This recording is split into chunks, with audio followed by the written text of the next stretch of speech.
En el corazón de una metrópolis vibrante, un niño de la calle sorprende a todos al arreglar un auto de lujo solo usando su oído agudo. Su talento se vuelve viral, pero junto con la fama salen a la luz peligrosos secretos de su pasado. Ahora, entre recuerdos perdidos y una herencia oculta, tiene que elegir en quién confiar antes de que todo se pierda para siempre. Antes de empezar esta historia, no te olvides de suscribirte a nuestro canal, dejar un me gusta en el vídeo, que es algo muy importante para nosotros, y dinos desde qué ciudad estás viendo esta historia. El sol de mediodía castigaba las calles de Vallecas con una intensidad que parecía derretir el asfalto. Madrid hervía aquel martes de julio, y el calor entraba por la puerta abierta del taller Montero como una ola invisible, mezclándose con el olor a aceite quemado, grasa y metal caliente. Dentro del amplio taller, 5 mecánicos trabajaban en un tenso silencio, el sudor corriéndoles por la frente, manchando los monos azules ya curtidos por el tiempo y el trabajo. En el centro del taller, elevado sobre el elevador hidráulico, había un Mercedes-Benz plateado, reluciente incluso bajo la luz amarillenta de las lámparas fluorescentes. Un coche que valía más que la mayoría de las casas del barrio. El dueño, un empresario de mediana edad vestido con una camisa blanca y pantalones de lino beige, caminaba de un lado a otro con el móvil pegado a la oreja, gesticulando con impaciencia. Su voz resonaba por el taller, salpicada de suspiros irritados y amenazas veladas sobre demandas judiciales si el problema no se resolvía ese mismo día.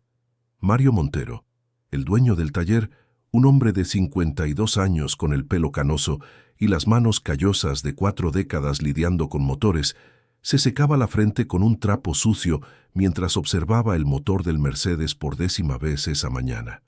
A su lado, Javier, su mecánico más experimentado, negaba con la cabeza, con los ojos fijos en el panel de diagnóstico electrónico que insistía en no señalar ningún error específico. El coche simplemente no funcionaba bien.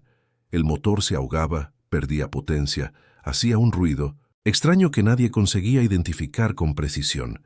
Ya habían cambiado las bujías, verificado la inyección electrónica, probado el sistema de encendido, examinado cada centímetro de la parte eléctrica.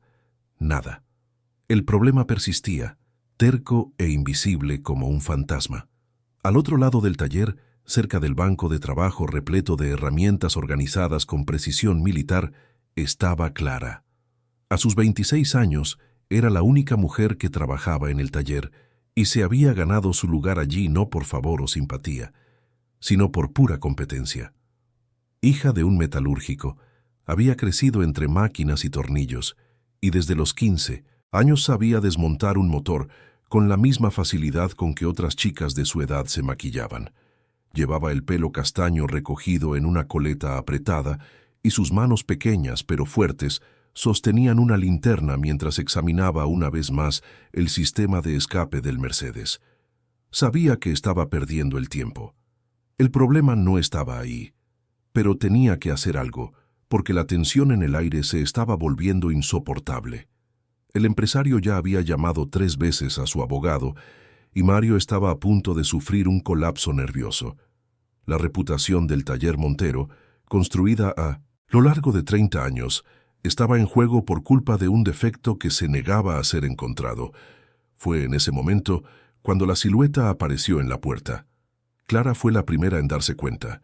Un movimiento en la entrada llamó su atención y levantó la vista de la linterna para ver una figura pequeña y delgada parada allí, recortada contra la luz cegadora de la calle. Un niño. Quizás 10 u 11 años, era difícil decirlo con precisión. Estaba descalzo, vestía una camiseta blanca 3 tallas más grande que su cuerpo enjuto, rota en el bajo y unos pantalones cortos vaqueros descoloridos que ya debían haber sido de otra persona. Su pelo castaño oscuro estaba alborotado, polvoriento, y su rostro delgado tenía esa expresión que Clara conocía bien de las calles de Madrid, la mezcla de cautela, esperanza y desesperación de quien no sabe si será expulsado o recibido. El niño no entró de inmediato. Se quedó allí, en el umbral de la puerta, como si estuviera probando el terreno, estudiando a cada persona dentro del taller, con ojos atentos e inteligentes. Sus pies descalzos se movían nerviosos sobre el hormigón caliente, pero no parecía sentir dolor. Estaba acostumbrado. Javier fue el primero en notar su presencia y reaccionó con impaciencia.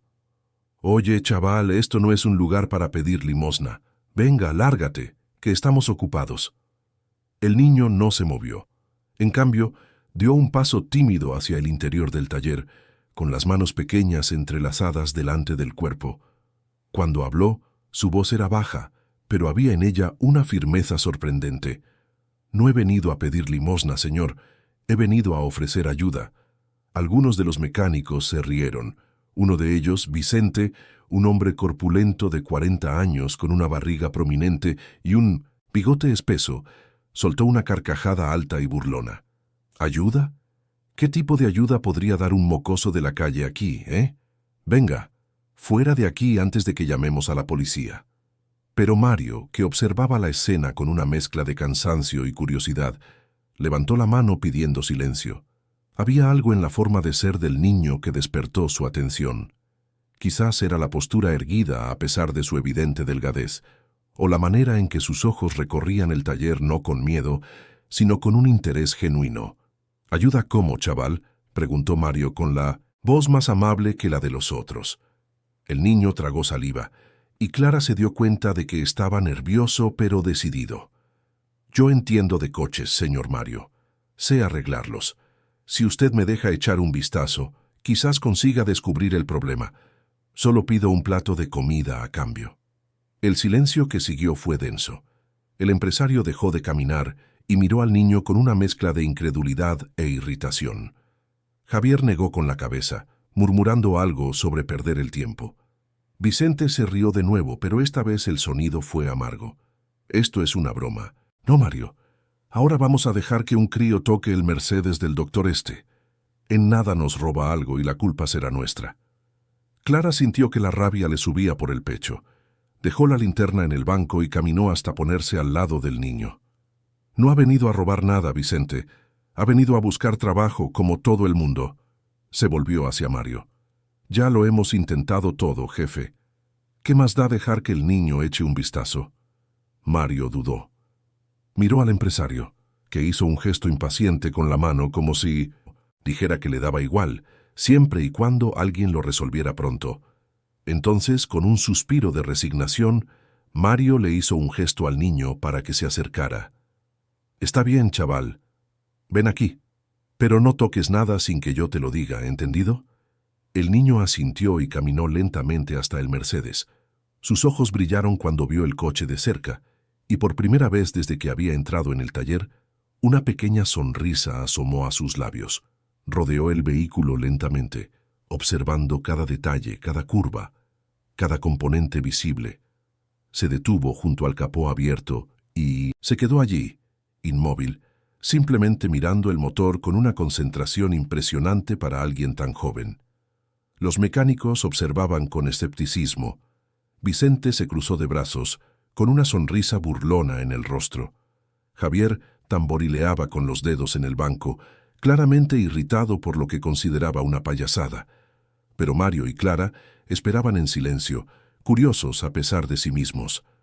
Entonces, el niño hizo algo inesperado. Cerró los ojos y pidió en voz baja: «Señor Mario, ¿puede arrancar el coche?». Mario frunció el ceño, pero obedeció. Entró en el Mercedes y giró la llave en el contacto. Motor rugió, luego se ahogó. Produjo aquel ruido extraño que los había atormentado durante horas y entonces se estabilizó en un funcionamiento irregular. El niño continuó con los ojos cerrados, la cabeza ligeramente inclinada, como si estuviera escuchando una melodía lejana. Su rostro estaba completamente concentrado.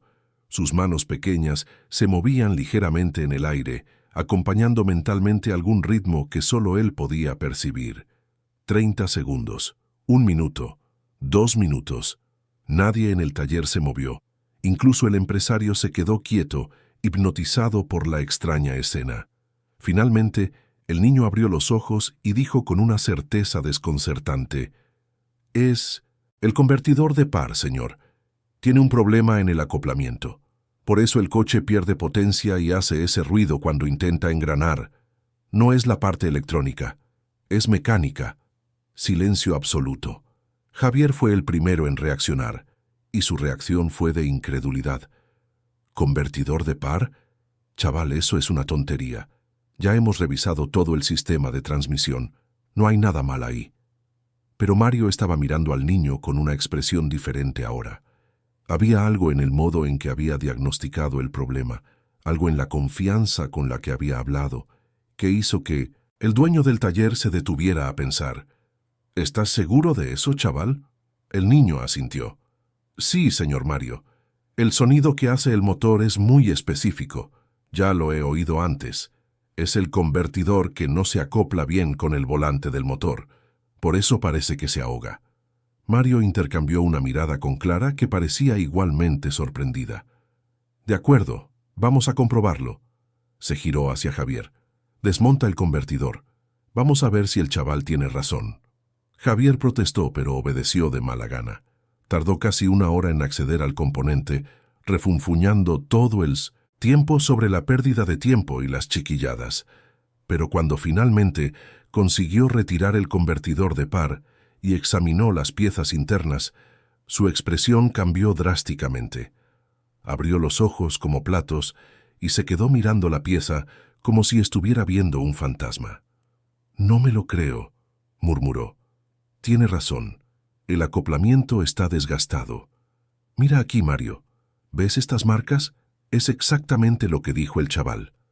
El taller estalló en murmullos. El empresario se acercó, examinando la pieza con renovado interés. Vicente se quedó boquiabierto, sin palabras por primera vez esa tarde. Clara sintió una sonrisa crecer en su rostro mientras miraba al niño, que permanecía allí, quieto y pequeño, pero con un brillo de satisfacción en los ojos. Mario puso la mano en el hombro del chico, un gesto paternal y respetuoso. «¿Cómo sabías eso, niño? ¿Cómo lo has descubierto solo con oírlo?» El chico se encogió de hombros como si fuera la cosa más natural del mundo. «Mi padre me enseñó a escuchar a los coches, señor Mario. Decía que cada motor tiene una voz, y si prestas atención, te cuenta lo que le pasa». Hubo un momento de silencio reverente. Entonces Mario sonrió, una sonrisa amplia y genuina. «Nos acabas de salvar, chaval. Y una promesa es una promesa. Ven conmigo, te voy a conseguir un plato de comida. Un plato bien lleno». Clara observó mientras Mario llevaba al niño a la pequeña cocina del fondo del taller, donde generalmente hacían café y calentaban las fiambreras. Vio cómo los hombros del chico se relajaban, cómo sus pasos se volvían más ligeros, y sintió que algo se le encogía en el pecho. ¿Cuántos días llevaba sin comer bien? ¿Cuánto tiempo hacía que alguien no era amable con él? Mientras Javier y los otros volvían al trabajo, para sustituir el convertidor defectuoso, Clara se acercó a la cocina. Desde lejos vio a Mario poner delante del niño un plato generoso con arroz, lentejas, un filete y ensalada, los restos del tupper que él mismo había traído de casa. El chico miró la comida con los ojos muy abiertos, como si estuviera viendo un tesoro, y entonces empezó a comer despacio, con una disciplina que sorprendió a Clara. No devoró desesperadamente como ella esperaba. Comía con método, saboreando cada bocado, como alguien que ha aprendido a respetar la comida porque sabía lo valiosa que era. Mario se sentó frente a él, con los codos apoyados en la vieja mesa de formica. «¿Cómo te llamas, chaval?» El niño tragó antes de responder, educado. «Gabriel, señor, Gabriel Almeida». «Gabriel», repitió Mario probando el nombre. «¿Cuántos años tienes?» «11, señor». «¿Y dónde aprendiste sobre coches?» Los ojos de Gabriel bajaron hacia el plato y algo pareció cerrarse en ellos. «Con mi padre. Él trabajaba con coches. Era muy bueno en lo que hacía». Mario percibió el dolor oculto en esas palabras, la manera en que el niño había usado el pasado, y decidió no presionar. En su lugar, preguntó amablemente, «¿Y dónde estás viviendo ahora, Gabriel?» El chico dudó. Clara, todavía de pie en la puerta, vio la lucha interna reflejada en su rostro. Entonces dijo en voz baja, casi avergonzado: «En la calle, señor, debajo del viaducto de Segovia. Hay un grupo de gente allí que me deja quedarme». El corazón de Clara se partió. Mario cerró los ojos por un momento y cuando los abrió de nuevo había determinación en ellos. «Chaval, tienes mano con los coches, una mano que no veo desde hace mucho tiempo. Quizás nunca la haya visto en alguien tan joven». Hizo una pausa. «¿Qué tal si te quedas aquí hoy? Puedes dormir en el sofá del despacho. Es solo por hoy hasta que veamos qué podemos hacer. Es muy peligroso para un niño solo en la calle». Gabriel levantó la vista rápidamente, sorpresa y desconfianza mezcladas en su rostro. «¿Lo dice en serio, señor?» «Sí, me has ayudado hoy. Has salvado mi reputación y probablemente has evitado una demanda. Es lo mínimo que puedo hacer». Clara entró en la cocina en ese momento. «Yo también creo que deberías quedarte, Gabriel, al menos por hoy». Le sonrió una sonrisa genuina y cálida. «Mañana veremos qué podemos hacer para ayudarte de verdad». Gabriel miró de Mario a Clara y lentamente, muy lentamente, una sonrisa comenzó a formarse en sus labios. Era una sonrisa pequeña, cautelosa, de quien no está acostumbrado a confiar, pero quiere desesperadamente creer que el mundo todavía puede tener bondad. «Vale», dijo en voz baja. «Gracias». Esa noche, después de que el taller cerrara y los otros mecánicos se fueran, Mario le mostró a Gabriel el pequeño despacho del fondo. Había un viejo sofá de polipiel, agrietado en varios lugares pero que todavía era cómodo. Clara trajo una manta limpia de su casa, que estaba a solo 3 manzanas de allí, y una almohada que le había sobrado de cuando su sobrino la visitaba. Gabriel recibió todo con una gratitud silenciosa, pero profunda. Cuando Clara y Mario se preparaban para irse, el niño dijo de repente: «Señor Mario, señora Clara, ¿puedo ayudar aquí en el taller mañana? No hace falta que me paguen, solo déjenme quedarme un poco, aprender más. Y si necesitan ayuda con algún coche, yo ayudo». Mario y Clara intercambiaron miradas. Había algo en la petición del niño, en la manera en que ofrecía su trabajo no por dinero, sino por la oportunidad de hacer lo que amaba, que los conmovió a ambos profundamente. «Eso lo vemos mañana, Gabriel», dijo Mario amablemente. «Ahora descansa, has hecho mucho hoy».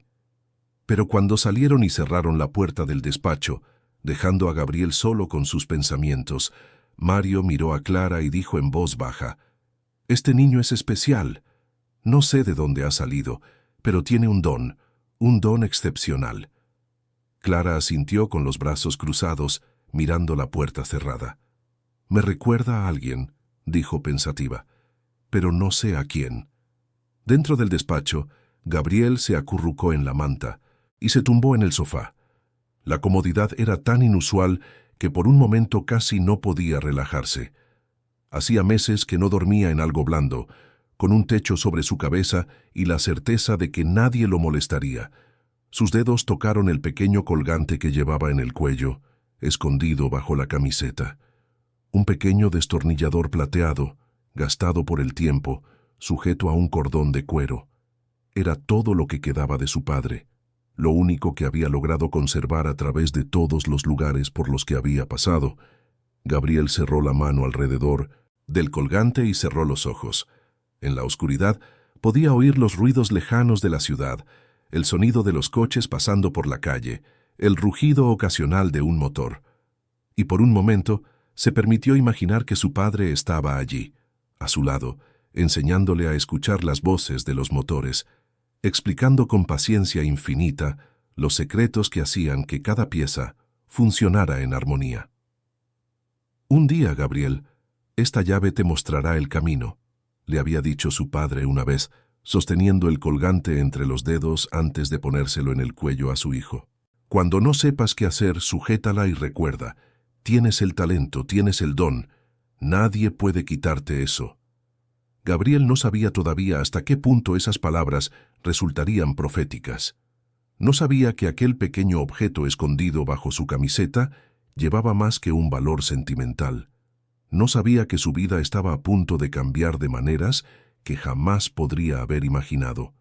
Por ahora, simplemente dormía, exhausto y agradecido, en un viejo sofá de un taller en Vallecas, mientras la ciudad de Madrid continuaba su danza caótica e indiferente allá afuera, y en el silencio de la noche, los motores también descansaban, guardando sus secretos hasta que alguien con el don adecuado viniera a escucharlos de nuevo.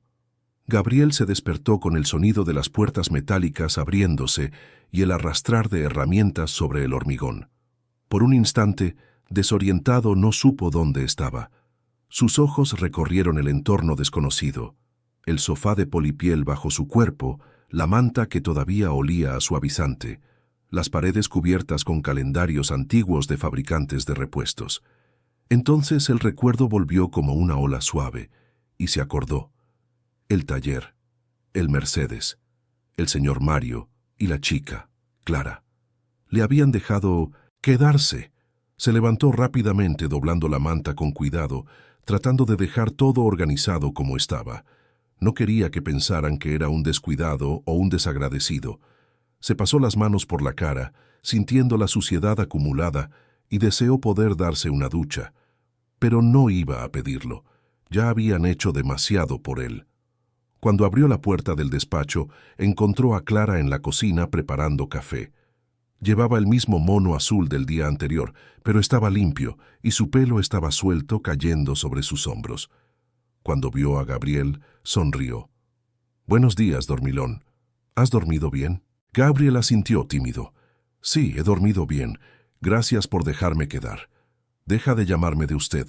Llámame Clara». Le sirvió una taza de café con leche y se la acercó, junto con una tostada con mantequilla que acababa de preparar. «Come. Hoy va a ser un día largo». Gabriel cogió la tostada y le dio un mordisco lento, saboreándola. Clara lo observó mientras bebía su propio café, estudiando al niño con curiosidad. A la luz de la mañana, podía ver mejor sus rasgos. Estaba demasiado delgado, casi esquelético, pero sus ojos eran vivos e inteligentes. Había una seriedad en él, una madurez que no debería existir en alguien de 11 años, como si la vida ya le hubiera cobrado más de lo que debía. «Gabriel», comenzó ella amablemente, «¿vas a quedarte aquí hoy otra vez? ¿A ayudarnos en el taller?» Los ojos del niño brillaron. «¿Puedo? Claro que puedes. El señor Mario ya ha hablado conmigo. Puedes quedarte mientras lo necesites». Hizo una pausa. «Pero tenemos que hablar de algunas cosas. Sobre que vayas al colegio, sobre tener un lugar fijo donde vivir, sobre lo que te pasó antes de llegar aquí». Gabriel bajó la vista hacia la taza de café, y Clara vio cómo las defensas se levantaban como muros a su alrededor. «Estoy bien así, Clara. No tienes que preocuparte por mí». «Pero me preocupo», dijo ella suavemente. «Y el señor Mario también. No podemos dejar que vivas en la calle, Gabriel. Eres un niño». Antes de que pudiera responder, la voz de Mario resonó por el taller. «Clara, ¿dónde está el chaval? Ya ha llegado el Corolla que trajo Sergio ayer. Dice que el coche tiene un ruido raro en el motor. Quiero que Gabriel le eche un vistazo». Clara le guiñó un ojo a Gabriel. «¿Ves? Ya eres parte del equipo. Vamos allá». Durante toda la mañana, Gabriel trabajó junto a los mecánicos. Mario lo presentó formalmente a todos, y esta vez incluso Vicente trató al niño con un respeto cauteloso, aunque reacio. La noticia del diagnóstico certero del día anterior se había extendido, y ahora todos miraban a aquel chico enjuto con una mezcla de curiosidad y admiración. Cuando llegó el turno del Corolla, Gabriel pidió que arrancaran el motor y se quedó allí, exactamente como el día anterior, con los ojos cerrados, escuchando. Sus dedos se movían sutilmente, como si estuviera dirigiendo una orquesta invisible. Después de unos minutos abrió los ojos y señaló una zona específica del motor. «Es la polea del alternador, señor Mario. Está desgastada. Por eso hace ese chirrido cuando el motor acelera». Javier lo comprobó, y una vez más, el diagnóstico era correcto. El experimentado mecánico negó con la cabeza, impresionado. «Mocoso, tienes un oído que no he visto en mi vida. ¿Cómo lo haces?» Gabriel se encogió de hombros, avergonzado por la atención. Solo escucho lo que el coche me dice. Fue a Clara a quien se le ocurrió la idea de grabarlo. Cogió el móvil y, sin que Gabriel se diera cuenta al principio, grabó un vídeo de él diagnosticando el problema de un Fiat Uno que había llegado justo después del Corolla. Las imágenes mostraban al niño pequeño y descalzo, concentrado junto al motor, con los ojos cerrados, completamente absorto en la audición. Después lo mostraban explicando el problema con una claridad sorprendente, señalando exactamente dónde estaba el defecto. La expresión de admiración en el rostro de Mario y de los otros mecánicos era genuina. Clara publicó el vídeo en sus redes sociales esa misma tarde, con la leyenda: «Os presento a Gabriel, el niño, prodigio de la mecánica.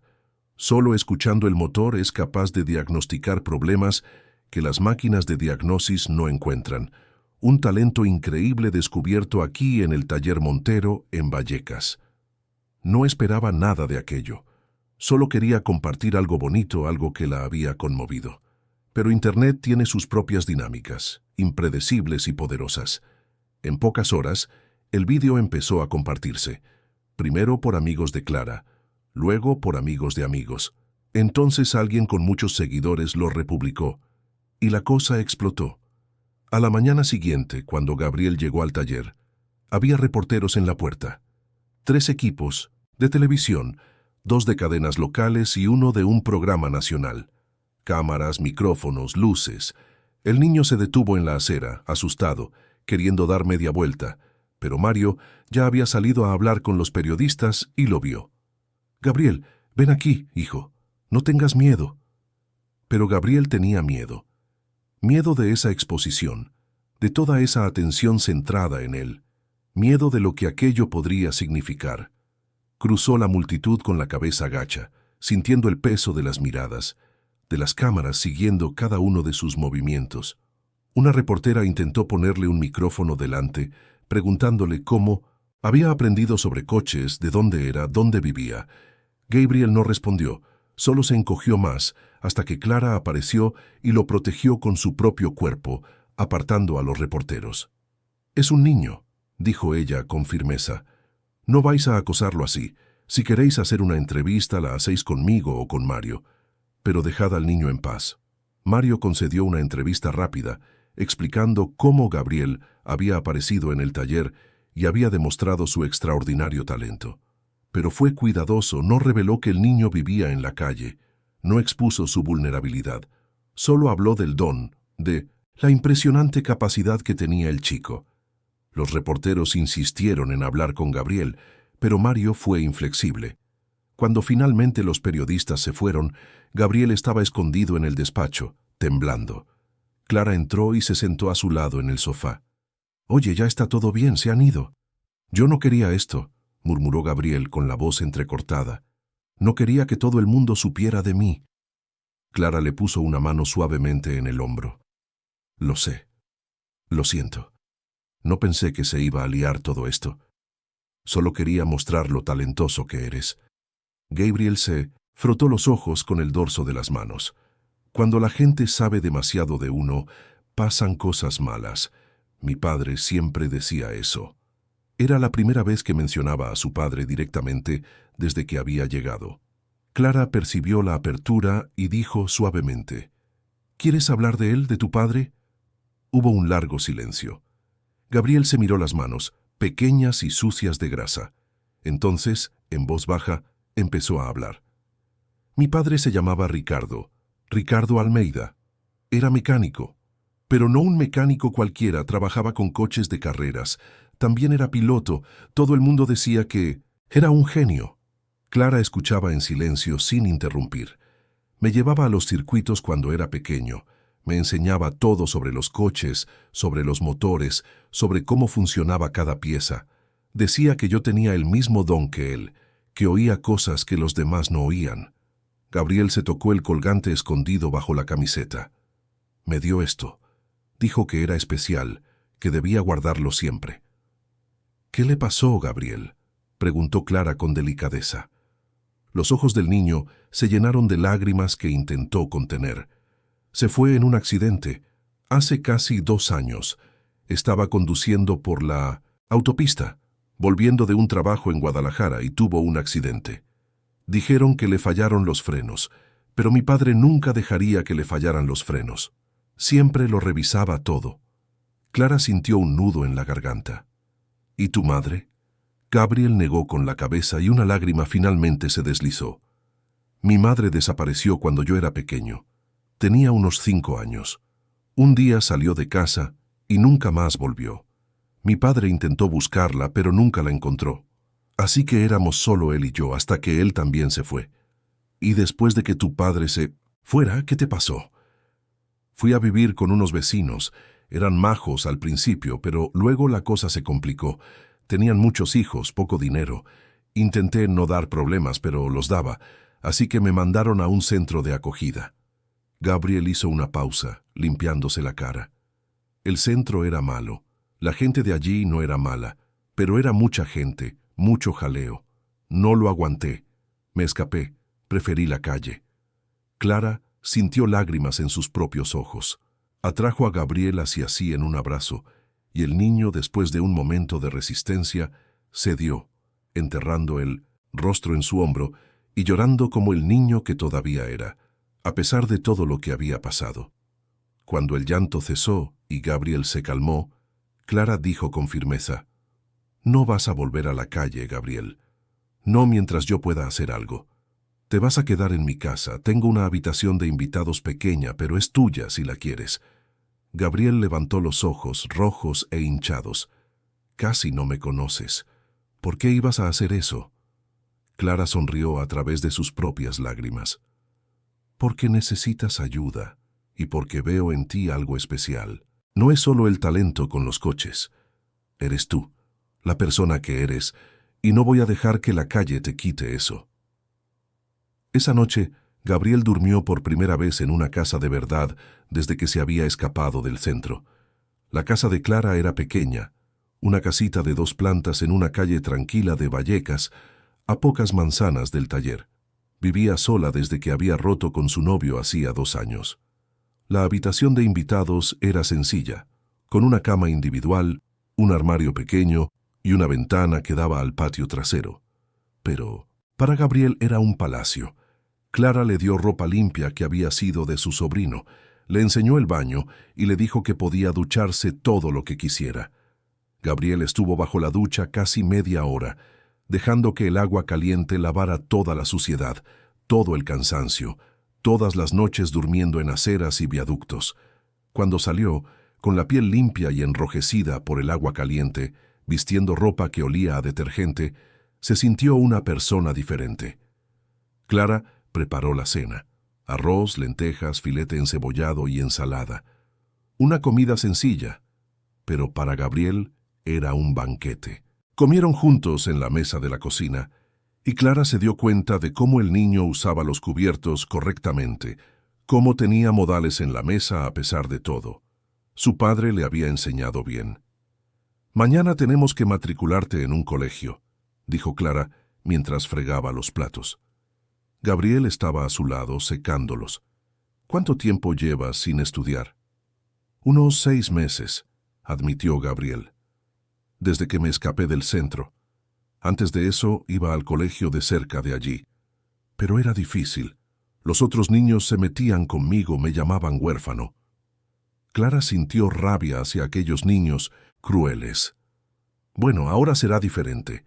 Te vamos a matricular en un buen colegio de aquí cerca. Y si alguien se mete contigo, me lo cuentas, ¿vale?» Gabriel asintió, pero ella vio la duda en sus ojos. No estaba acostumbrado a tener a alguien de su lado. En los días siguientes, la vida de Gabriel comenzó a adquirir una rutina. Se despertaba temprano, desayunaba con Clara, iba con ella al taller. Allí, ayudaba con los coches, siempre bajo supervisión, pero cada vez más seguro de sí mismo. Los mecánicos ahora lo trataban con un respeto genuino. Incluso Vicente, que al principio había sido el más hostil, empezó a pedirle opinión al chico cuando se encontraba con problemas difíciles. El vídeo de Clara siguió haciéndose viral. Alcanzó los 2 millones de visualizaciones en menos de una semana. El taller empezó a recibir clientes nuevos, gente que venía de barrios lejanos solo para ver al niño prodigio. Algunos traían coches con problemas reales, otros solo querían conocer a Gabriel. Mario tuvo que poner límites, dejando claro que Gabriel no era una atracción de circo, sino un niño que estaba aprendiendo un oficio. Fue durante una de esas visitas que ocurrió algo que lo cambiaría todo. Un hombre llegó al taller conduciendo un imponente BMW negro. Debía tener unos 50 años, vestía un traje a medida y tenía el porte de quien está acostumbrado a ser obedecido. Se presentó como Eduardo Carballo, empresario del sector del automóvil. Mario lo atendió personalmente, pero Eduardo dejó claro que quería conocer a Gabriel. «Vi su vídeo», explicó. «Me quedé impresionado. Un talento así es excepcional». Llamaron a Gabriel, que acudió a regañadientes. No le gustaba esa atención, esa exposición constante. Eduardo lo observó con interés, como si estuviera evaluando algo. «Gabriel Almeida», dijo pensativo. «Almeida. Por casualidad, ¿eres hijo de Ricardo Almeida?» El mundo pareció detenerse. Gabriel abrió los ojos como platos, sorprendido. «¿Conocía usted a mi padre?» Eduardo sonrió, pero había algo triste en esa sonrisa. «Lo conocí. Ricardo era uno de los mejores.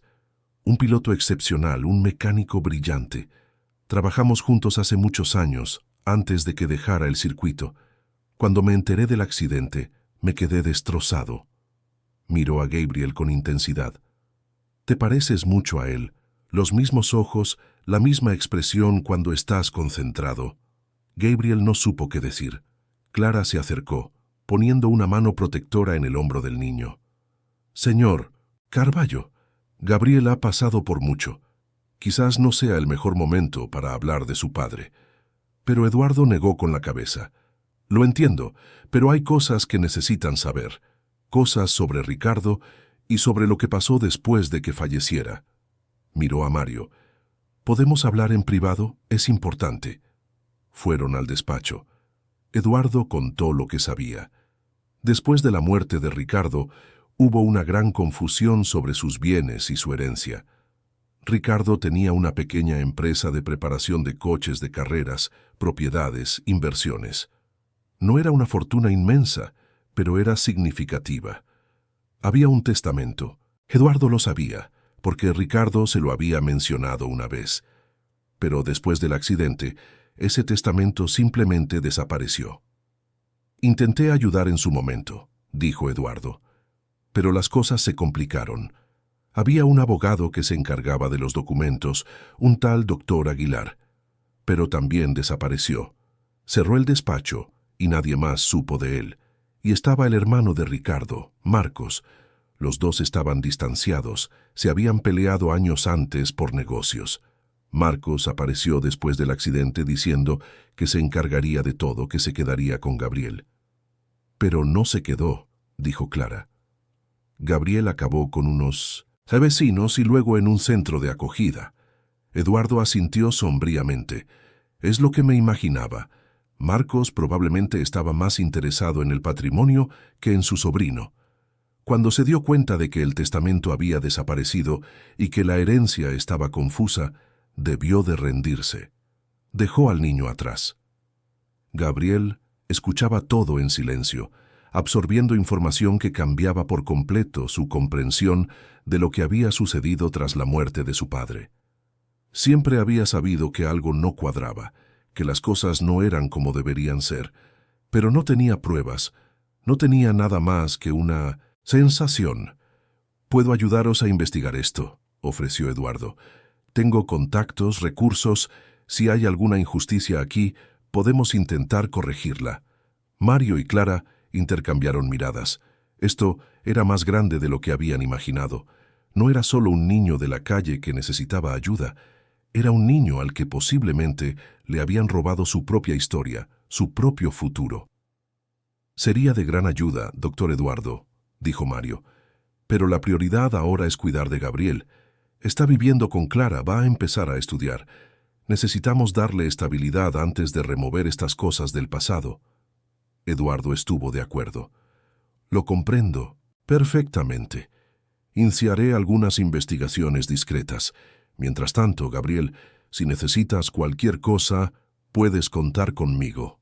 Le entregó una tarjeta de visita a Mario. Llamadme si necesitáis ayuda, sea para lo que sea. Cuando Eduardo se fue, Gabriel se quedó sentado en el sofá del despacho procesándolo todo. Clara se sentó a su lado. ¿Cómo te sientes con todo esto? Gabriel se tocó el colgante bajo la camiseta. Siempre supe que había algo raro. Mi padre tenía cosas. Tenía su taller, tenía el piso donde vivíamos. Después de que se fue, todo desapareció. El tío Marcos apareció, dijo que me cuidaría, pero luego me dejó con los vecinos y desapareció. Nunca más lo vi. ¿Tienes algún recuerdo que pueda ayudar? Algo que tu padre dijera, que guardara. Gabriel pensó durante un largo momento. Hablaba mucho de esta llave, dijo, sacando el colgante de debajo de la camiseta y mostrándoselo a Clara. Decía que era especial, que un día me mostraría el camino. Siempre pensé que era solo una forma de hablar, ¿sabes? Como una metáfora.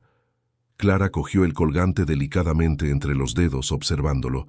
Era un pequeño destornillador, desgastado pero bonito, sujeto a un cordón de cuero.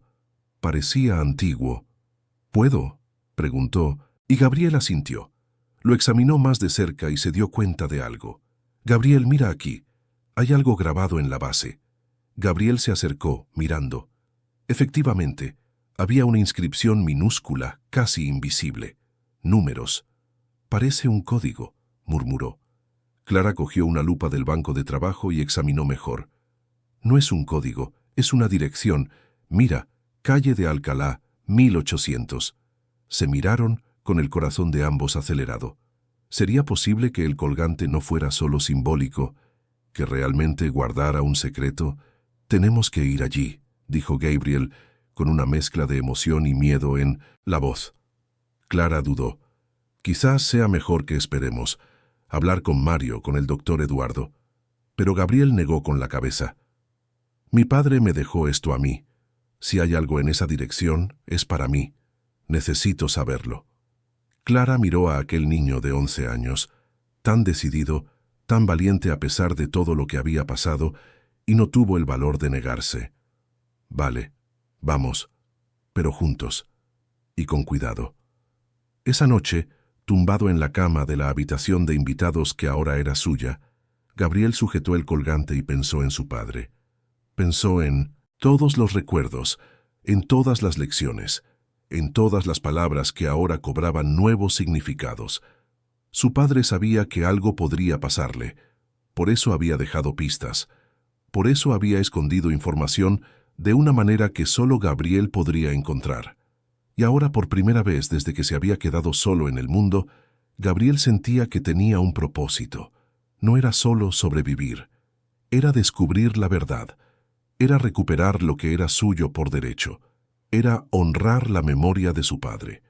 Allá afuera, Madrid respiraba su existencia nocturna, y en algún lugar de la ciudad, personas que habían intentado borrar a Gabriel Almeida de la historia estaban a punto de descubrir que no era tan fácil de eliminar, que el niño que oía motores también sabía oír la verdad escondida entre las mentiras, y que, como su padre, no se rendiría hasta encontrar todas las respuestas. La calle de Alcalá era una de las arterias más concurridas de Madrid, pulsando con vida, comercio e historia. Clara y Gabriel se bajaron del autobús a la altura del número 1600 y caminaron por la acera, observando los edificios antiguos que convivían con construcciones modernas. Gabriel sostenía el colgante en la mano cerrada como si fuera una brújula que lo guiaba. El número 1800 correspondía a un edificio de oficinas de 6 plantas, con fachada de mármol envejecido y grandes ventanales. En la planta baja había una tienda de material eléctrico. Entraron en el estrecho portal, donde un conserje anciano leía el periódico detrás de una pequeña mesa. «Perdone», dijo Clara educadamente. «Estamos buscando información sobre alguien que trabajó aquí. Hace unos 2 años, quizás. ¿Ricardo Almeida?» El conserje levantó la vista del periódico, observándolos con desconfianza. «¿Ricardo Almeida? Que yo recuerde, no hay nadie con ese nombre», Aquí. Gabriel dio un paso al frente. Era mi padre, por favor, señor, es importante. Algo en el rostro del niño debió de conmover al viejo conserje, porque su expresión se suavizó. Tu padre, ¿eh? Déjame ver. Abrió un cajón y sacó un cuaderno viejo, hojeando páginas amarillentas. Almeida, aquí. Ricardo Almeida. No trabajaba aquí, pero alquilaba un espacio. El despacho 305. Lo usaba como almacén, parece. Pero hace tiempo que nadie paga el alquiler de ese despacho.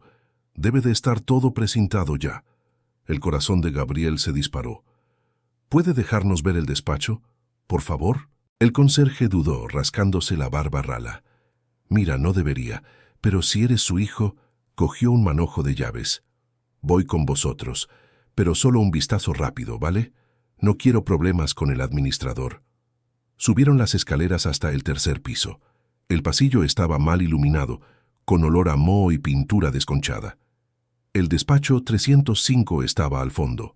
El conserje probó varias llaves hasta que encontró la correcta. La cerradura se resistió, oxidada por el tiempo, pero finalmente cedió. El despacho era pequeño, no más de 12 metros cuadrados, polvoriento, oscuro, con solo una ventana cubierta por una cortina rota. Pero no estaba vacío. Había cajas apiladas contra la pared, un archivador metálico oxidado y en un rincón, cubierto por una lona, algo grande. Gabriel entró despacio, con el corazón martilleándole en el pecho. Clara lo siguió, encendiendo la linterna del móvil. El conserje se quedó en la puerta, observando con curiosidad. Gabriel fue directo a las cajas, abrió la primera y encontró documentos, papeles viejos, fotos. Cogió una de las fotos y se le encogió el pecho. Eran él y su padre, debía de tener unos 6 años, los dos delante de un coche de carreras. Su padre llevaba un mono de piloto, sonriendo con el brazo sobre los hombros de Gabriel. Recordaba ese día, recordaba la felicidad. Clara estaba examinando el archivador metálico. Consiguió abrir uno de los cajones y encontró carpetas organizadas con etiquetas. Gabriel, mira aquí. Contratos, escrituras de propiedad, hay muchas cosas. Pero fue lo que estaba debajo de la lona lo que más llamó la atención de Gabriel. Tiró de la tela, haciendo que el polvo volara, y reveló una motocicleta preciosa, clásica, roja y cromada. Una Harley Davidson antigua, conservada como una joya. Gabriel pasó la mano por la carrocería fría, sintiendo la conexión con su padre. Recordaba esa moto. Su padre la adoraba. «Está todo aquí», murmuró Gabriel maravillado. «Lo guardó todo aquí». El conserje carraspeó. «Mirad, podéis llevaros lo que sea vuestro, pero tengo que avisar al administrador. Hacer esto bien». Clara asintió. «Lo entendemos, pero podemos volver mañana con documentos que demuestren que Gabriel es hijo de Ricardo. ¿Traer a alguien para ayudar a transportar estas cosas?» «Sí, podéis. Solo traed los documentos». Esa noche, en casa de Clara, examinaron algunos documentos que habían logrado traer en el bolso. Eran contratos antiguos, recibos, correspondencia. Y entonces, Clara encontró algo importante. Una carta del abogado, el doctor Aguilar, fechada 3 meses antes de la muerte de Ricardo. La carta mencionaba el testamento que se estaba preparando y pedía que Ricardo acudiera al despacho para firmar la versión final. «Esto prueba que el testamento existía», dijo Clara emocionada. «Tenemos que enseñárselo al doctor Carballo». Gabriel asintió, pero su mente estaba en otra parte. Estaba pensando en su tío, en Marcos Almeida. Si existía un testamento, su tío debería saberlo. Y si lo sabía, ¿por qué había fingido que no existía? Al día siguiente, Gabriel empezó a ir al colegio. Clara había conseguido matricularlo en el colegio público Antonio Machado, a solo 6 manzanas de su casa. Era un colegio grande, con más de 600 alumnos, y Gabriel se sintió pequeño e invisible cuando cruzó la puerta por primera vez en meses. La directora, doña Marisa, una señora de pelo blanco y ojos amables, lo recibió con cariño. Sabía la historia del niño. Clara se lo había contado todo. «Bienvenido, Gabriel. Estarás en 6º B. La profesora Andrea es excelente. Te gustará». Los primeros días fueron difíciles. Gabriel estaba desacostumbrado a la rutina. a las reglas, a la presencia constante de otros niños. Algunos lo reconocían del vídeo viral y señalaban, susurraban. Otros simplemente lo ignoraban. Se sentaba al fondo de la clase, callado, intentando ser invisible. Fue en la clase de ciencias, una semana después, cuando algo cambió. La profesora Andrea pidió que los alumnos formaran parejas para un proyecto sobre energía renovable. Gabriel se quedó solo, como siempre, hasta que una niña se sentó a su lado. Se llamaba Leticia, tenía 11 años como él, llevaba gafas de montura roja y tenía el pelo rizado recogido en un moño en lo alto de la cabeza. «Hola», dijo simplemente. «Tú eres Gabriel, ¿no? El chico del vídeo de los coches». Gabriel asintió, tenso, esperando la burla o la curiosidad invasiva, pero Leticia solo sonrió. «¡Qué guay! A mí también me gusta la mecánica. Mi abuelo tiene un taller de motos. Me enseña en vacaciones. ¿Quieres hacer el proyecto conmigo?» Por primera vez desde que había entrado en aquel colegio, Gabriel sonrió. «Quiero». Leticia era diferente. No lo trataba como a una celebridad o una curiosidad. Lo trataba como a un compañero, un amigo. Hablaban de coches, de motores, de cómo funcionaban las cosas. Ella tenía ideas interesantes para el proyecto y Gabriel contribuía con sus conocimientos. Por primera vez se sintió simplemente un niño, normal, aceptado. Mientras la vida de Gabriel ganaba cierta normalidad, Eduardo Carballo trabajaba entre bastidores. Había contratado a un investigador privado para localizar al abogado desaparecido, el doctor Aguilar, y para encontrar a Marcos Almeida. Las noticias no tardaron en llegar. El doctor Aguilar vivía en Sevilla. Se había marchado de Madrid después de cesar sus actividades profesionales, alegando problemas de salud. El investigador consiguió contactar con él, y el abogado, ya anciano y arrepentido, reveló información importante.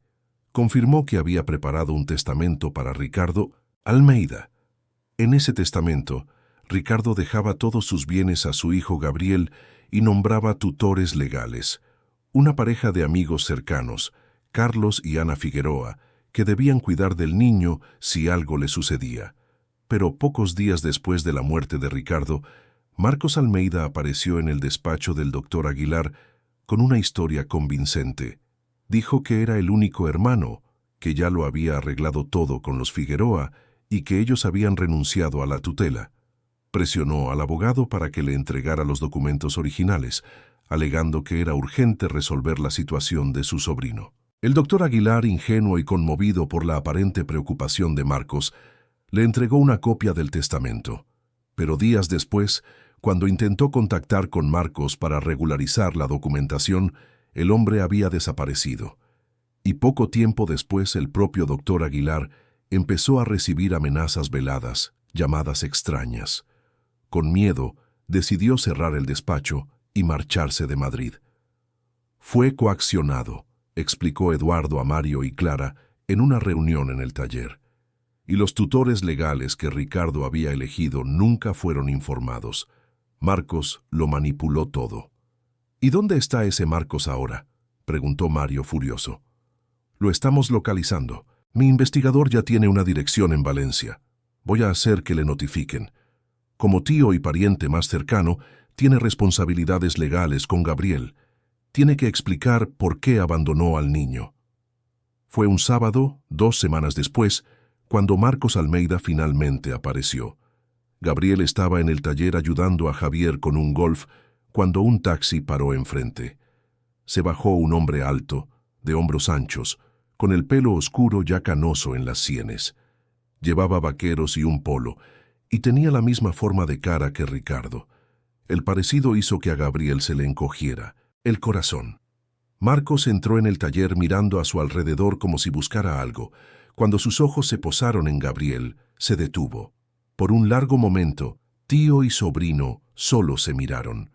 «Gabriel», dijo Marcos finalmente, con voz grave, «has crecido». Gabriel no respondió. No sabía qué sentir. Rabia, rencor, curiosidad, todo a la vez. Mario se acercó, colocándose protectoramente cerca de Gabriel. Usted debe ser Marcos Almeida. Lo estábamos esperando.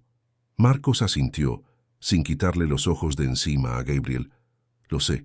Recibí la notificación del abogado del doctor Carballo. He venido en cuanto he podido. Dio un paso hacia Gabriel. Chaval, sé que debes de estar enfadado conmigo, y tienes todo el derecho, te fallé. Después de que tu padre muriera, yo no sabía qué hacer, y acabé tomando decisiones equivocadas. Usted me dejó, dijo Gabriel, con la voz temblorosa pero firme. Dijo que me cuidaría y me dejó con extraños. Me quedé solo. Marcos cerró los ojos, con un dolor visible en su rostro. Lo sé, y no hay excusa para eso. Tu padre y yo llevábamos años peleados, por dinero, por tonterías. Cuando murió me sentí perdido, no sabía cómo cuidar de ti. Pensé que sería más fácil dejarte con gente que supiera qué hacer, pero me equivoqué. Me equivoqué mucho. Clara, que observaba desde lejos, se acercó. ¿Sabía usted lo del testamento? Marcos se volvió hacia ella. Lo sabía. El abogado me lo enseñó. Vi que Ricardo había elegido a otras personas para cuidar de Gabriel. Aquello me enfadó. Pensé, ni siquiera confiaba en mí para cuidar de su propio sobrino. Así que hice una estupidez. Cogí los documentos y desaparecí. Quería desaparecer con todo, fingir que no existía. ¿Y la herencia?, preguntó Mario duramente. ¿Cogiste el dinero del niño? Marcos negó con la cabeza. No pude. Las cuentas estaban bloqueadas, las propiedades registradas a nombre de Ricardo con el testamento adjunto. No tenía forma de sacar nada sin el documento original, así que me rendí y me fui. Gabriel sintió que las lágrimas le ardían en los ojos, pero no las dejó caer. Me abandonó porque no pudo robar lo que era mío. La acusación pesó en el aire. Marcos bajó la cabeza, avergonzado. Cuando lo pones así, suena aún peor. Pero sí, fui un cobarde, Gabriel, un egoísta.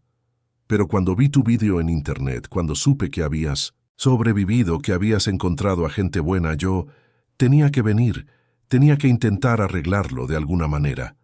No puedes arreglarlo, dijo Gabriel con voz fría. No puedes devolverme los 2 años que pasé solo. No puedes borrar las noches que pasé con hambre, con miedo, durmiendo en la calle. Marcos tenía lágrimas en los ojos ahora. Lo sé, pero puedo intentar hacerlo diferente a partir de ahora. Puedo ayudarte a recuperar lo que es tuyo. Puedo ser la familia que debería haber sido desde el principio. Gabriel miró a Clara, a Mario, y luego de nuevo a su tío. Yo ya tengo una familia. Ellos me acogieron cuando nadie más quiso. Ellos me dieron un hogar. El rechazo dolió a Marcos. Era visible. Pero asintió. Lo entiendo. Pero aún así, quiero ayudar. Quiero hacer lo que sea necesario para corregir mis errores. Eduardo llegó poco después junto con su abogado. Hubo una larga reunión en el despacho del taller. Marcos accedió a colaborar en la recuperación del testamento y de la herencia. Explicó que tenía la copia del documento en una caja fuerte en Valencia y que la entregaría. Con eso sería posible iniciar los procedimientos legales para regularizar la situación de Gabriel. Se decidió que Marcos podría visitar a Gabriel regularmente, pero que la custodia temporal quedaría con Clara, que ya había iniciado los procedimientos legales para convertirse en tutora. Marcos aceptó los términos, aunque con dolor. Era más de lo que merecía, y él lo sabía. En las semanas siguientes, la vida continuó su marcha. Gabriel iba al colegio, hacía el proyecto con Leticia, trabajaba en el taller por las tardes. Marcos aparecía los sábados intentando construir un puente con su sobrino. Era incómodo, tenso, pero Gabriel empezó a darse cuenta de que el arrepentimiento de 1900, su tío, era genuino. Eso no borraba lo que había pasado, pero era un comienzo. Fue una noche de martes cuando todo se desmoronó de nuevo. Clara y Gabriel estaban en casa cuando sonó el teléfono. Era Mario, con la voz alterada.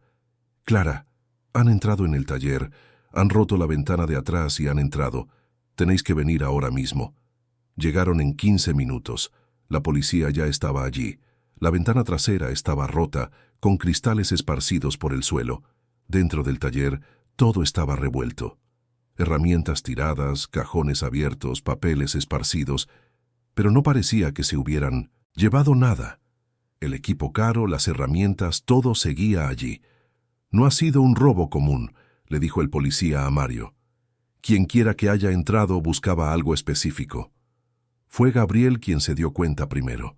Se llevó la mano al cuello y sintió el vacío. El colgante, su pequeño destornillador, el regalo de su padre. No estaba. Siempre se lo quitaba y lo dejaba en el despacho cuando iba a trabajar, para no perderlo o dañarlo. Corrió hasta allí y revisó el cajón donde lo guardaba. Vacío. «Se han llevado mi llave», dijo con la voz temblorosa. «Se han llevado el regalo de mi padre». Clara lo abrazó sintiendo la angustia del niño. ¿Quién sabía lo del colgante? ¿Quién sabía de su importancia? Mario llamó a todos los mecánicos a la mañana siguiente para una reunión. Javier, Vicente y los dos más nuevos, Pablo y Ricardo. Explicó lo que había pasado y preguntó si alguien sabía algo. Fue entonces cuando Clara se dio cuenta. Vicente estaba nervioso. Se movía demasiado en la silla, evitaba el contacto visual, sudaba a pesar de que el aire acondicionado estaba encendido, y tenía arañazos en el brazo como si se hubiera cortado con un cristal.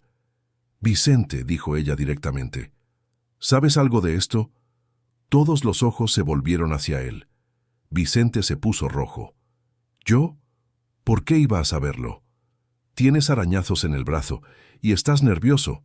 Vicente se levantó bruscamente, a la defensiva. «Me hice daño trabajando en el coche ayer y estoy nervioso porque me estáis acusando sin motivo». Pero Mario lo miraba con sospecha ahora. «Vicente, siempre has tratado mal a Gabriel desde que llegó. Siempre te opusiste a que se quedara aquí. ¿Por qué?» Vicente abrió y cerró la boca buscando las palabras. Entonces, para sorpresa de todos, se sentó de nuevo y se llevó la cabeza a las manos. «Yo no he robado nada», murmuró, «pero sé quién ha robado». Silencio denso. «Habla», ordenó Mario. Vicente levantó la vista y ahora había miedo en sus ojos. «Unos tipos vinieron a buscarme hace 2 semanas. Dijeron que trabajaban para alguien importante. Querían información sobre Gabriel, sobre lo que tenía, lo que sabía. Les dije que no sabía nada, pero insistieron. Me ofrecieron dinero». Gabriel sintió que se le helaba la sangre. «¿Y aceptaste?» «Solo les conté que tenías un colgante», dijo Vicente con la voz baja, avergonzada. «Que lo guardabas como si fuera importante. No pensé que fueran a robarlo, lo juro». Mario estaba furioso. «¿Has vendido información sobre un niño? ¿Un niño que está bajo nuestra protección?» «Tengo deudas, Mario», estalló Vicente. «Deudas grandes. Me pagaron 5.000 euros solo por la información, lo necesitaba». Clara sintió asco. ¿Quiénes eran esos hombres? No lo sé. No me dieron nombres, pero mencionaron a un tal doctor Aguilar. Dijeron que tenía información importante sobre el padre de Gabriel y que necesitaban encontrar todo lo que el niño tuviera de su padre. Gabriel y Clara se miraron. ¿El doctor Aguilar? Pero el abogado estaba ayudando, estaba de su lado. ¿O no? Informaron a Eduardo inmediatamente. Él contactó con su investigador, que fue a Sevilla a comprobarlo. Las noticias fueron alarmantes. El doctor Aguilar había desaparecido de nuevo. Su casa estaba vacía, sin señales de lucha, pero simplemente ya no estaba. «O ha huido», dijo Eduardo sombríamente. «O alguien lo ha cogido. De cualquier forma, esto es mucho más grande de lo que imaginábamos. Alguien está interesado en borrar el pasado de Ricardo Almeida, y ese alguien ve a Gabriel como una amenaza».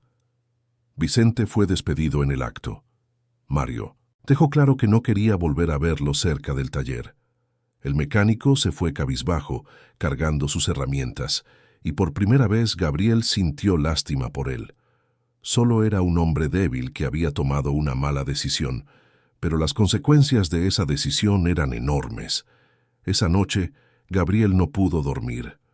Se quedó tumbado mirando al techo, pensando en el colgante perdido, en las palabras de su padre, la llave que mostraría el camino.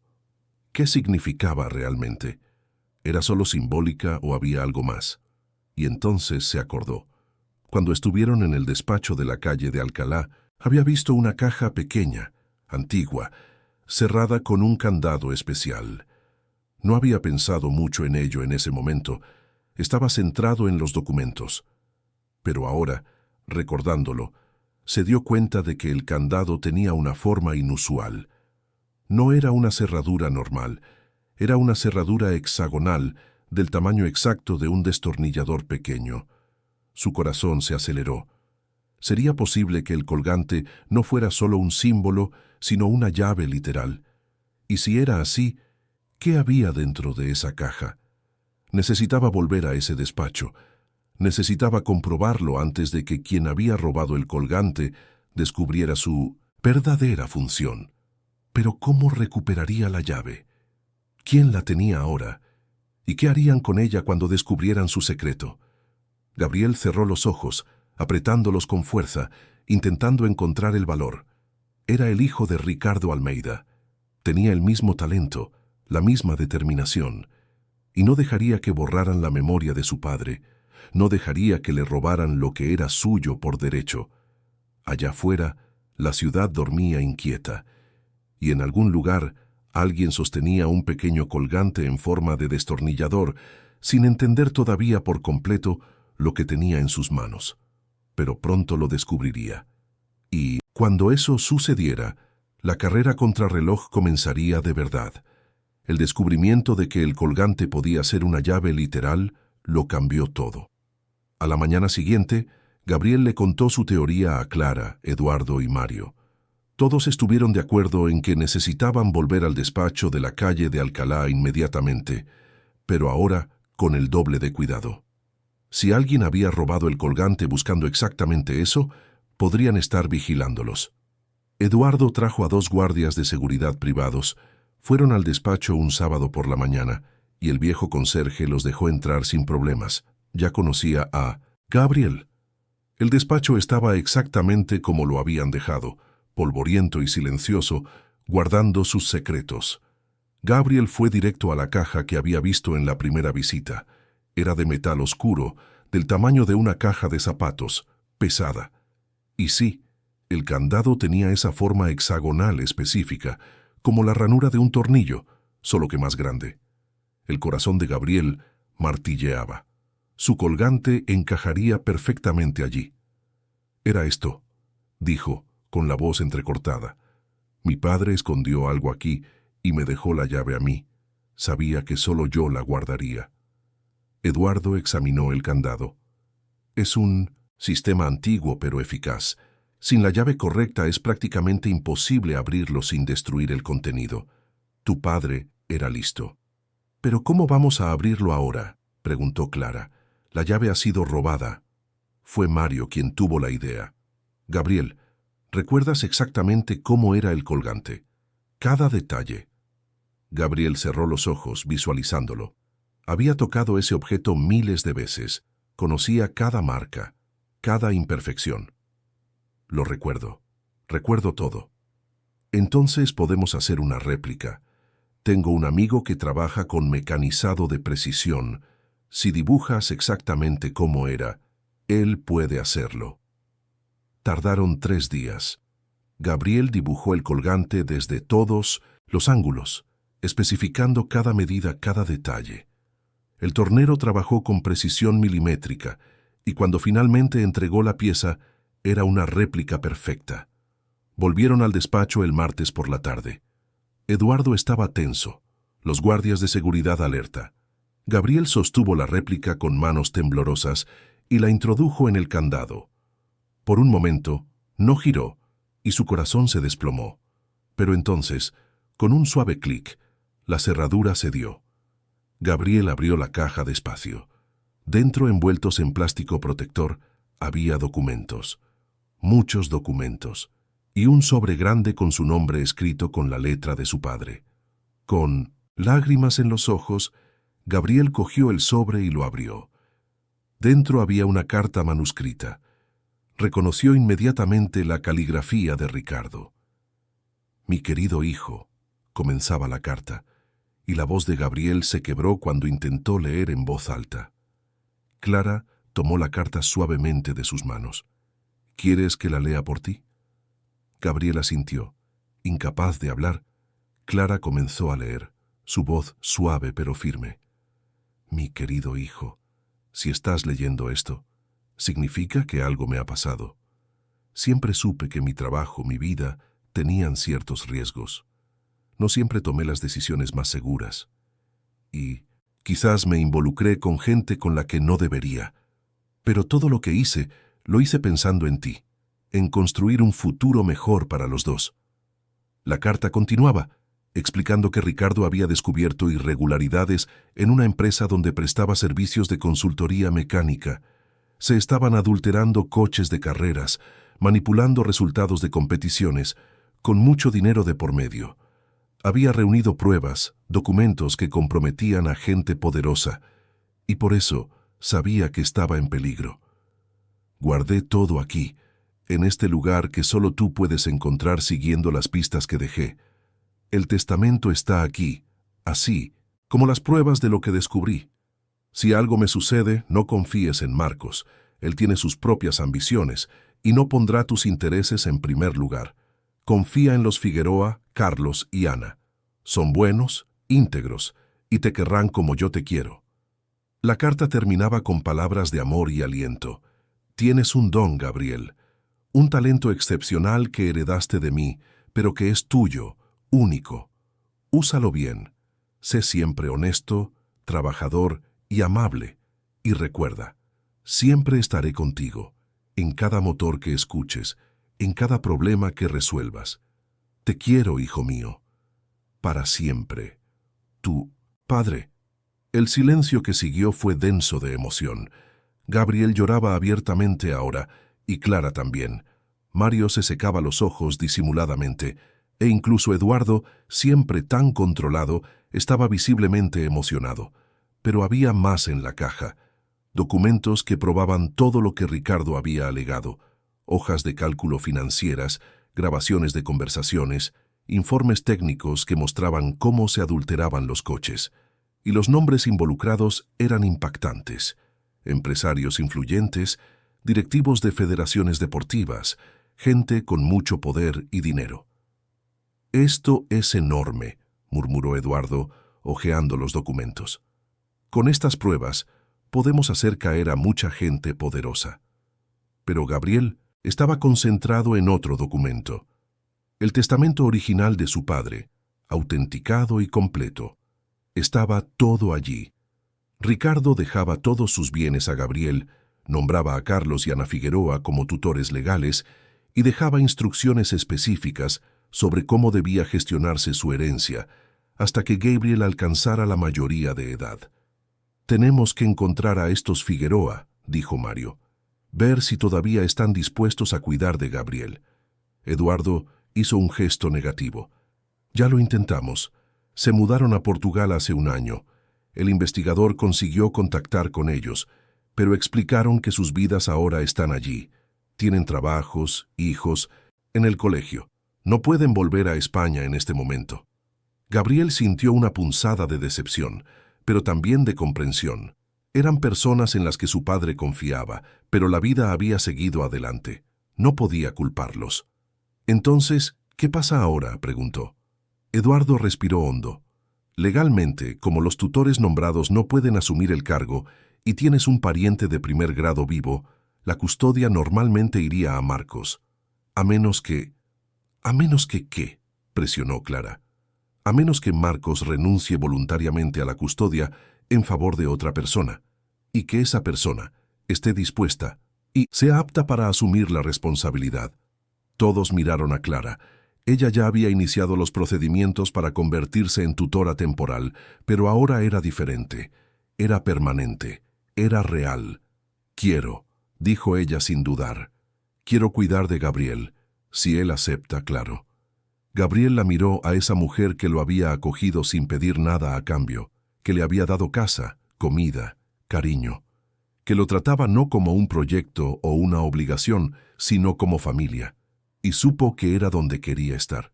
«Acepto», dijo con la voz firme a pesar de las lágrimas, pero todavía quedaba una cuestión por resolver.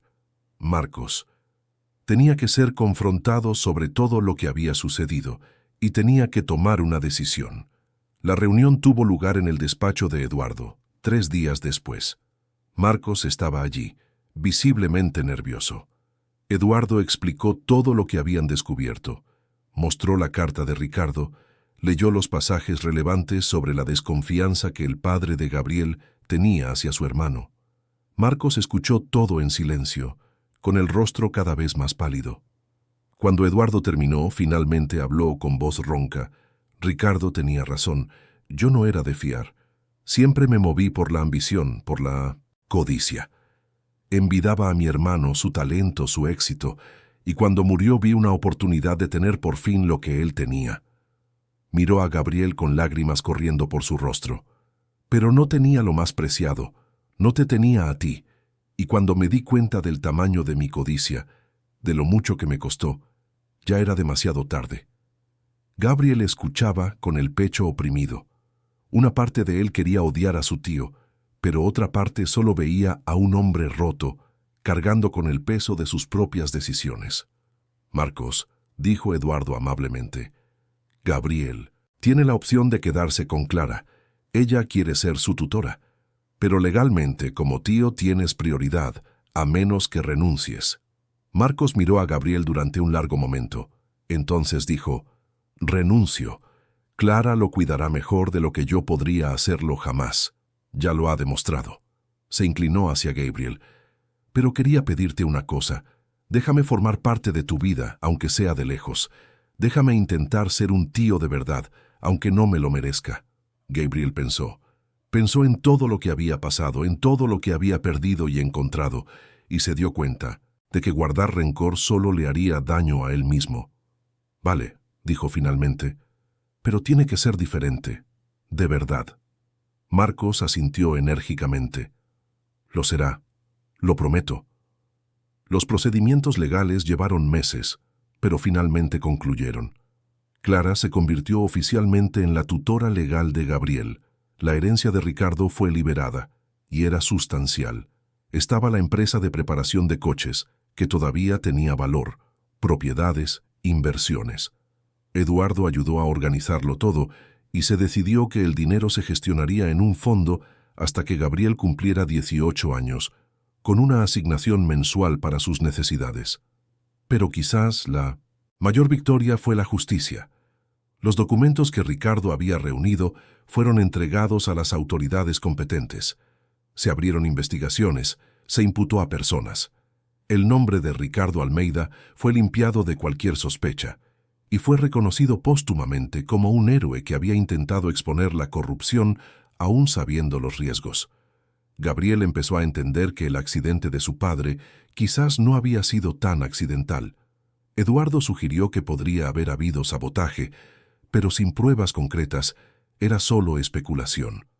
De cualquier manera, saber que su padre había sido valiente, íntegro, luchando por lo que era correcto, llenó a Pinochet Gabriel de orgullo.